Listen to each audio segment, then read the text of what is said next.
이동형의 촉 수요일 오늘의 촉 가이드는 김영민 시사평론가입니다. 어서 오십시오. 네, 안녕하세요. 반갑습니다. 김영민 씨는 매일 본인 유튜브 방송을 이 시간에 하시지 않으십니까? 지금 이거 어제 녹음하고 있지 않습니까? 아, 본인 방송 지금 녹음했군요. 응? 본인 방송 녹음했군요. 여기 오시는 바람에. 제가 농담했습니다. 고맙습니다. 인생은 모든 게 다 생방송입니다. 예. 그렇게 좀 받아들여 주시면 좋겠습니다. 예, 알겠습니다. 지금 김용민 씨가 지금 분신술을 쓴다. 그런 댓글도 달렸는데. 몸무게가 이제 0.1톤이 넘기 때문에 예. 반을 나눴습니다. 예. 예, 그래서 그쪽 방송도 보고 여기도 보고 계신 분들 계신 것 같습니다. 두 개 다 틀어놓으시면 좋겠습니다. 예. 알겠습니다. 자, 오늘 이야기할 것은 역시 여당 하나, 야당 하나 소재를 가지고 예단할 건데 뭐부터 얘기해 볼까요? 이 국민의힘 차기 당대표 누가 될 것인지 한번 좀 짚어봤으면 좋겠는데 이제 한 달 정도 남았습니다. 전당대회까지. 예, 그렇죠. 여론조사를 보니까 놀랍습니다. 나경원 전 의원.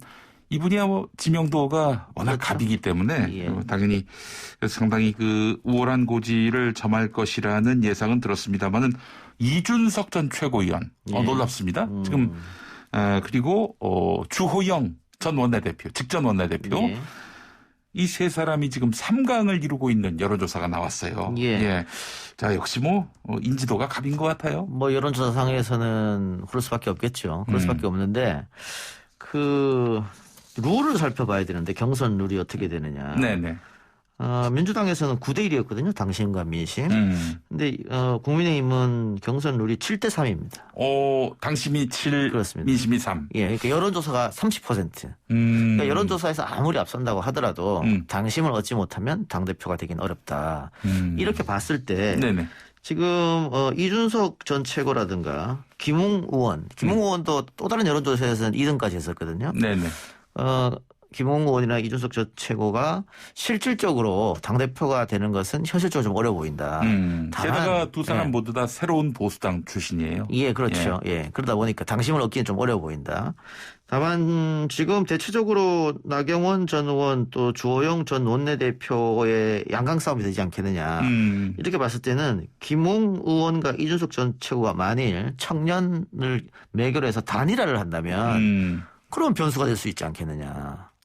그렇다 해도. 그러니까 제가 말한 변수는 나경원이 되느냐 주호영이 되느냐 여기 싸움에서도 변수가 될 수 있다 이 말씀이죠. 예. 그래요. 지금 초선들이 여기저기서 지금 존재감을 드러내기 위해서 예. 이번에 출마하겠다라고 뜻을 밝히고 있는데 김웅 의원 말고 윤희숙 의원, 김은혜 의원도 지금 거론되고 있는데요.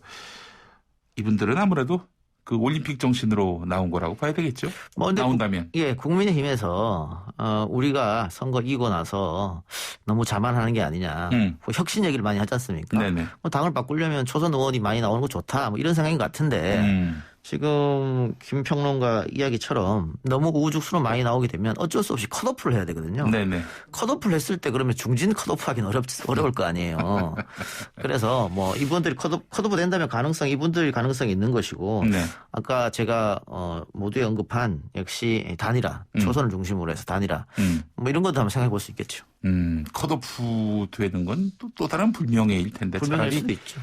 체급을 좀 키운 다음에 몸집을 키운 다음에 나오는 것이 좋은 방법일 텐데 여간 지금 존재감을 드러내기 위해서 여기저기서 지금 출마 의사를 밝히고 있는 상황입니다만은 지금 컷오프 말씀하셨는데 결과적으로 인지도 싸움이 아니겠나 하는 생각이 듭니다. 예. 인지도가 결국에는 이번 선거의 핵심 키워드가 된다면은 전망도 가능할 것 같아요. 근데 이게 당심이 70% 있으니까 여론조사보다는 인지도가 그렇게 크게 작아지지 않겠죠. 당심은. 다만 당원들 내부에서도 민주당으로 따지면 권리당원이 있고 일반 당원이 있고 그렇지 않습니까? 네네. 그러니까 매달 돈을 내는 당원이 있고 권리당원이고 네, 그냥 이제 적만 올려두신 분도 계실 테고 또 그 당원들 사이에서도 매번 뉴스 이슈 나온 것을 가심갑게 지켜보는 분도 계시고 네. 그렇지 않은 분도 계시거든요. 네네. 근데 그렇지 않은 분들은 김용민 PD 이야기처럼 인지도로 흘러갈 수가 높겠죠. 그러나 관심을 갖고 많이 보는 사람들은 네.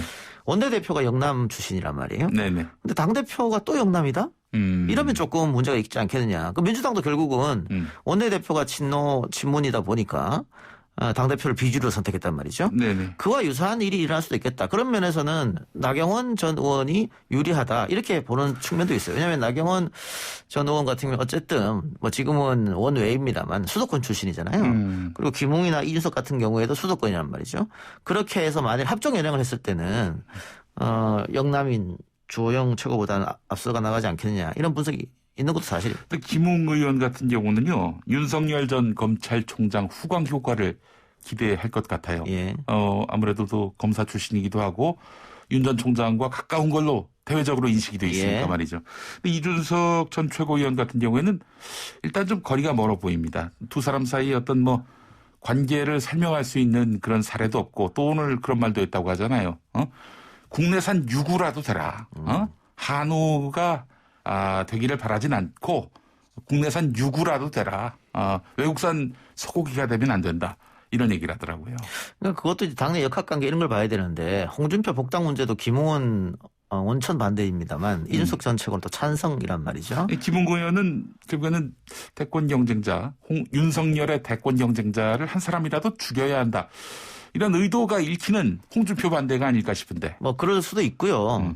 또 김종인 최고가 김웅 의원한테 힘을 실어줬지 않습니까? 네네. 근데 당내에 김종인 전 비대위원장 비토 세력이 분명히 있거든요. 그럼요. 그럼 그 비토 세력 표는 또 어디로 가겠느냐. 뭐 이런 걸 봤을 때 지금 민주당보다는 조금 복잡한 당대표 경선이 되겠다. 예. 그런 생각이 들어요. 저는 그런 의미에서 보면은 김웅 의원의 단일화 시도는 좀 어렵지 않겠는가. 끝까지 완주하면서 독자성을 강화하는 방향으로 해가지고 결국에는 대표에 도전하지 않겠는가 생각이 드는데 여기는 어떻습니까? 대표하고 최고위원 따로 뽑나요? 아니 지금 뭐 아마 거기도 아마 그렇게 될 텐데 원내대표가 구성이 지금 됐잖아요. 네네. 김기현 예. 원내대표. 원내대표에서 지금 대행 체제지 않습니까? 네. 이게 어떻게 원내대표가 한 달 정도 남은 그 당대표 경선까지 시간을 어떤 식으로 당을 운영하나. 예를 들면 강성으로 계속해서 여권과 부딪힌다. 네. 그럴 때는 당대표를 강성 이미지 사람을 뽑기 어려울 거 아니에요. 당대표도. 네. 그러니까 지금 원내대표 대행 체제가 어떻게 운영되느냐도 중요한 변수 중에 하나예요. 이게 변수가 민주당보다 상당히 많아요, 지금. 네, 김기현 원내대표는 뭐 굉장히 하드하다 이런 표현을 써도 될 만큼 강경파입니까? 선명파. 예. 그런 의미에서 보면은 그와는 좀 차별된 당대표가 나올 가능성이 있다. 그렇죠. 근데 지금 김기현 원내대표도 본인이 지금은 좀 강경 모드인데 처음부터 강경 모드로 가려고 했던 건 아니었거든요. 네. 그러니까 앞으로 한 달은 어떻게 해야 좀 봐야 돼요. 그러니까 자기가 원내대표 돼서 당 이슈를 좀 끌어보자 이 생각을 한 것 같은데 좀 지켜봐야 될 것 같습니다. 자, 윤석열 전 검찰총장의 행보가 어떠할지도 변수가 되지 않을까 싶은데요. 왜냐면은 5월 안으로는 나오라. 안팎으로부터 지금 그런 요구를 받고 있지 않습니까? 그 윤석열 전 총장이 지금 계속해서 예. 장고를 하고 있지 않습니까? 네. 자명이 길어지는데 예. 자명이 길어지면 질수록 그 지지율이 약간씩 빠질 수밖에 없어요. 실제로 최근 여론조사를 보니까 매달 하는 여론조사인데 한길 리서치 쿠키뉴스 조사를 예. 보면은 좀 빠졌죠. 지난달보다. 이재명 경기도지사는 뭐 거의 제자리 걸음인데 윤석열 전 총장은 하향세입니다. 예. 예. 그렇기 때문에 이제 정치 전문가 집단, 그러니까 김종인 전 비대위원장 같은 사람들, 정무적 판단이 되는 사람들이 네. 5월에는 등판해야 된다. 지금 보수 언론에서도 5월에 등판할 것이다 이렇게 추측성 기사 내는 것도 빨리 나오라는 얘기거든요. 네네네. 근데 지금 자명이 길어지는데 이렇게 길어지면 6월 초에 이제 경선이 있잖아요. 당대 경선. 영향을 못 주죠. 나오려면 빨리 나와야 영향을 줄 수 있는데. 네. 예. 김웅 의원도 아마 그 윤 총장 행보에 촉각을 곤두세울 것 같아요. 예. 예. 그리고 이게 당 대표와 이제 대통령 선거 여러 가지가 맞물려 있는 상황인데, 주호영 전 원내대표는 공경을 하게 내가 대표가 되면 홍준표 전 대표를 복당시킨다고 했지 않습니까? 네네. 복당이 되면 윤석열과 관계도 좀 껄끄러진단 말이죠. 그런 걸 다 봤을 때 네. 이게 단순한 전당대회가 아니고 좀 경선 대통령 선거를 앞두고 있는 전당대회이기 때문에 좀 재밌게 돌아간 것 같습니다. 그래서 민주당보다는 흥행면에서는 역시 국민의힘이 좀 앞서겠다 그런 생각이 듭니다. 또 뭐 사실 4.7 보궐선거 이후로 되는 집 아닙니까? 지금 야당이. 그렇죠. 예, 그래서 지금 더욱더 흥행의 가능성이 높다. 민주당 얘기 한번 해봤으면 좋겠는데 민주당 서울시당이 말이죠. 한국 리서치에 의뢰해서 진행한 서울시 유권자 대상 포커스 그룹 인터뷰 결과 보고서를 기동민 시당위원장이 배포를 했는데 조국 전 법무부 장관 사퇴 이것이 패인의 하나였다. 이렇게 진단한 내용이었습니다. 예. 자, 이걸 두고 결국 초선 의원들이 이야기했던 대로 조국 책임론 이게 또 비등하고 있는 상황입니다. 어떻게 보세요? 이건 저도 그 보고서를 받았어요. 받았는데 4월 7일 재보궐 끝나고 빠르게는 열흘 뒤에 네. 면접 조사를 실시했고 예. 그룹별로 나눠서 7개 그룹으로 나눴거든요. 늦은 것은 3주 뒤에 면접 조사를 단행했습니다. 네. 이렇게 되면 예. 어떤 문제가 벌어지냐면 선거가 끝났잖아요. 네.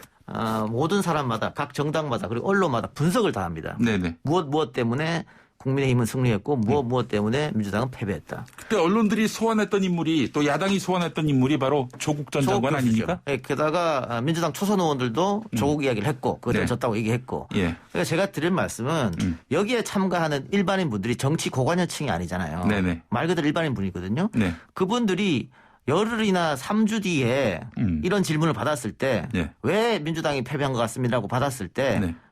이미 오염됐어요. 언론에 의해서. 언론에 의해서 다른 집단에 의해서 이렇게 때문에 이런 이유 때문에 패배했어요라는 거를 머릿속에 인식해버렸거든. 그리고 나서 대답했기 때문에 네. 이미 오염된 조사다. 네. 그러니까 사실 큰 의미가 없는 거예요. 근데 이걸 가지고 와서 자체 활용용이라고 모르겠는데 어쨌든 그 국회의원들한테 뿌렸기 때문에 네. 그게 바로 언론을 통해서 조국 때문에 졌다. 역시 민주당은 안 된다. 이렇게 돼버렸지 않습니까? 예. 민주당으로서는 이 보고서 자체가 마이너스가 돼버린 거죠. 게다가 그 조국 전 장관 이슈가 지난 총선 때는 없었느냐 있었거든요. 네. 근데 총선 때 180석 이겼잖아요. 네. 그리고 이번 서울시장 선거 같은 경우에도 부동산 문제 이슈가 터지지 않았을 때 네네. 토지공사 문제가 주택공사 문제 터지지 않았을 때 네. 그때 박영선 후보가 1대1 양자대결에서 다 이겼었습니다. 다 그러니까 이겼었다고. 그 조국 전 장관 문제가 패인이라면은 그렇다면은 그때도 지고 있어야죠. 그렇죠. 박영선 전 장관 출마 선언 이후에 여론조사에서 항상 지고 있어야 돼요. 그렇죠. 매번 지고 있어야만 이게 사실 좀 말이 되는데 LH 사태 이전에는 또 이기는 여론조사가 있었기 때문에 조국 때문이다. 이미 1년 전 이슈가 돼버린 조국 때문이다. 이게 과연 타당한 것인지 논란이 있을 것 같다는 말씀이에요. 그러니까 지금 민주당 패배 원인이 여러 가지 있습니다. 20, 30대 남성 마음을 못 잡은 것도 있고 부동산 문제가 제일 크고 재난지원금 문제도 있고 네. LH 사태도 있고 여러 가지 있잖아요. 재난지원금은 이제 보편적 지급을 하지 않아서 그렇습니다. 발생하는 문제. 예. 그런 패배 원인이 있는데 그걸 사실은 패배 원인으로 못 박아두면 당시 지도부 책임으로 돌아가요. 당시 지도부가 이 모든 걸 관여했기 때문에. 이낙연 대표. 뭐 누구라고 말을 하지 않겠습니다. 네. 예.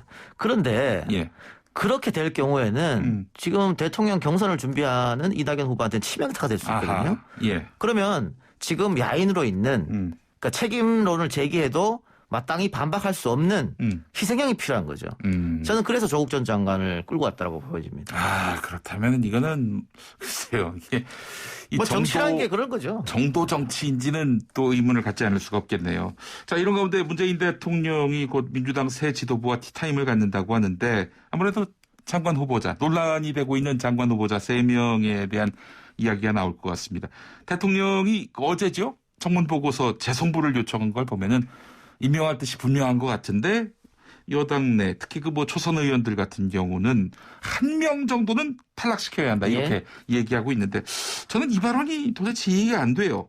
시시비비를 가려서 잘못이 제일 많은 사람 저 사람만 어떻게든 좀 임명을 철회해달라고 통촉해달라고 이렇게 요청하는 것이 맞지. 이 3명 중에 1명을 탈락시켜달라 이건 도대체 무슨 맥락에서 나온 얘기인지 모르겠어요. 김영민 평론가가 제대로 지적해 주셨는데 지금 야당에서는 3명 다 낙마시켜야 된다고 얘기하고 있는데 민주당에서 1명만 얘기하잖아요. 그러면 셋 중에 하나 골라서 탈락시켜라? 그건 말이 안 되죠. 그런 부추기만 얘기가 어디 있어요. 누구 후보는 이런 문제가 있으니까 네. 국민적 눈높이가 맞지 않으니까 네. 이 사람은 안 된다라는 거 구체적으로 시그널을 줘야 되는데 그렇지. 3명 중에 골라주세요. 이거는 이제 말이 좀 안 맞기는 하죠. 이 자체가 정치공학적으로 대통령께 그 인사권 철회해달라고 얘기하고 있는 거 아닙니까? 이거 이게 지금 정치공학적으로 흘러가는 건데 네. 처음에 민주당 지도부에서 아마 그 셋 중에 한두 명을 건의를 하려고 했던 생각이 있었던 것 같아요.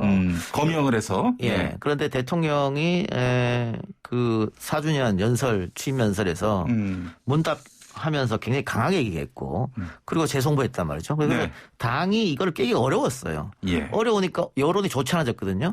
그러다 보니까 그러니까 엊그제까지만 해도 아무런 말이 없었는데 어제 또 오늘 거치면서 그럼 한 명 정도만 우리가 건의하자. 초선들이 이제 총대를 맨 거죠. 그래요. 그러면 그러니까, 사람을 직접 거명을 해서 이 사람이 무슨 문제가 있어서 또 이런 어떤 이 부조리가 있어서 안 됩니다.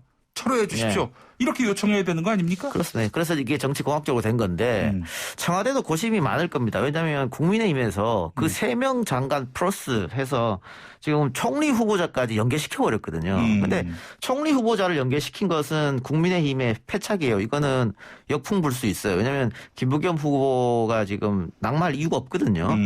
또 뭐 만일 문제가 있다면 행안부 장관 시절에 그런 문제 제기를 하든가. 그런데 그리고 국민의힘 내부에서도 김부겸은 통과다 이렇게 얘기하다가 갑자기 대통령이 4주년 연설에서 강하게 얘기하니까 그럼 우리 김부겸도 안 돼 이랬던 거잖아요. 그래 역풍 불 수 있는데 만일 청와대에서 그 문제가 있다고 의혹을 받고 있는 3명 의원들을 임명을 강행하게 되면 반대로 청와대 쪽으로 역풍이 분단 말이죠. 네네. 그래서 제가 정치공학 얘기를 한 겁니다. 정치공학적으로 한 명 정도만 낙마시켜주면 국민의힘이 아마 책임을 다 뒤집어 쓸 것이다. 네. 반대를 위한 반대 혹은 발목 잡기 정당. 네. 그러지 않겠느냐. 그런 분석이 지금 나오고 있기 때문에 결론은 결국은 인사권자가 결정하는 겁니다. 네. 대통령이 네. 어떻게 결정할지는 지켜봐야겠죠. 이재명 경기도지사를 지지하는 전국 단위 모임인 민주평화광장이 오늘 출범했고, 주말쯤에 이제 당내 친문 성향의 의원 모임인 민주주의 4.0이 워크숍을 갖는다고 합니다. 지금 여당 내의 그 대권 역학 구도는 어떻게 돌아가고 있다고 보세요? 당내 이재명 비토 세력, 특히 친문을 중심으로 해서 네네. 분명히 존재했습니다. 예. 그것도 그 비토가 상당히 강했거든요. 네. 지금 많이 반감됐어요. 이게 많이 줄어들었습니다. 예. 그리고 친문 쪽에서 경선 연기론을 주장하면서 오히려 후폭풍을 두드려 맞았거든요. 결국 이제 경선 연기로는 뭐 깃발을 접었다고 봐야 될 것 같아요. 이제 다시 말하기 어렵고요. 그러니까 이 모든 것이 결과적으로 이재명 지사한테 상당히 도움이 됐다. 그래서 지금 포럼이라든가 광장이라든가 여기 참석한 의원들이 시간이 가면 갈수록 늘어나고 있어요. 그리고 이재명 지사 외곽 조직. 그렇습니다. 예. 근데 뭐 아직까지는 이낙연 전 총리나 이재명 지사나 양쪽에 다 발 걸치는 분들도 계시고. 그래요. 그럼요. 눈치 보는 거죠. 모 최고위원 같은 경우는 지금 친 이재명인데 그 후원회장이 이낙연 전 대표예요. 그런 경우도 생기죠. 예. 그런 경우 생기는데 아까 윤석열 전 총장 이야기를 우리가 잠깐 했습니다만. 자, 지금 시간은 이재명 시간이거든요. 왜냐하면 이제 6월 중순이나 말쯤 되면 민주당은 예비 경선 등록을 해야 됩니다. 그렇죠. 그때는 어떻게든 대선 후보로서 나서겠다 이런 뜻을 밝혀야 합니다. 그러니까 후보 등록 전에 공식 출마 선언을 해야죠. 공식 출마 선언을 하고 후보 등록을 하고 9월에 경선이잖아요. 그러니까 이제 얼마 한 달밖에 안 남았지 않습니까? 그러면 그래서 이제 이재명 지사가 이렇게 토론회, 포럼 자꾸 만들어요. 그러면 언론의 포커스는 이재명으로 기울 수밖에 없죠. 그러니까 6월 달까지 한 달 동안 이재명의 시간이란 말이에요. 그럼 이재명 지사의 지지율은 올라갈 수밖에 없죠. 그러니까 윤석열 전 총장이 저렇게 외곽에서 자꾸 자맹하고 있으면 6월 달까지 아무것도 안 하고 자맹한다? 그럼 지지율 차이가 날 수 있어요. 날 가능성이 있어요. 그래서 빨리 등장해서 이재명 지사의 지지율을 좀 잠시 뺏어 가져줘야 되는 건데 언제 자맹이 끝날지는 아무도 알 수 없으니까. 사실은 정치는 돈입니다. 아무리 돈은 묻고 입은 풀어주는 선거 문화가 됐다고 해도 활동 단계에서 대권 주자 활동 단계에서까지 다 보전해 주는 건 아니잖아요. 그럼요. 그렇기 때문에 문재인 대통령은 지난 19대 대선 때 500억을 썼어요. 그거는 홍준표 후보도 비슷하게 썼어요. 그래서 지금 당으로 들어가지 않는 한은 본인 돈을 써야 되는데 이 고민이 상당히 클 거라고 저는 생각을 합니다. 그러니까 대한민국 대통령 선거판에서 제1정당 아니면 제2정당 여기 안에서만 대통령이 나왔지. 그렇지. 제3, 4정당에서 대통령이 나온 적이 한 번도 없거든요. 네. 그 중요한 이유 중에 하나도 역시 돈입니다. 돈이에요. 돈과 조직이란 말이죠. 예. 윤석열 전 총장이 그래서 외곽 지역에서 계속 저렇게 있다가 네. 나는 아무런 그 스크래치 없이 추대받아서 들어가겠다. 네. 이런 생각 갖고 있으면은 그게 바로 고건 반기문의 길이었죠. 결국은 둘 다 드랍했잖아요. 네. 쉽지 않습니다. 그래서 정치인은 현실 정치판에 와서 굴러야 되는 그런 게 있습니다. 네. 자, 오늘 약속한 시간이 다 됐는데 오늘 어땠습니까? 첫 시간이었는데. 아, 정말 제가 너무 가이드를 잘한 것 같습니다. 이건 앞으로는 딴 사람들 말이죠. 박가영이니 박지인이 예. 그냥 가이드라고 해주시고 김용민은 프로 가이드라고 알겠습니다. 앞으로 부탁드리겠습니다. 오늘 프로 가이드 김용민 평론가 함께했습니다. 고맙습니다. 네.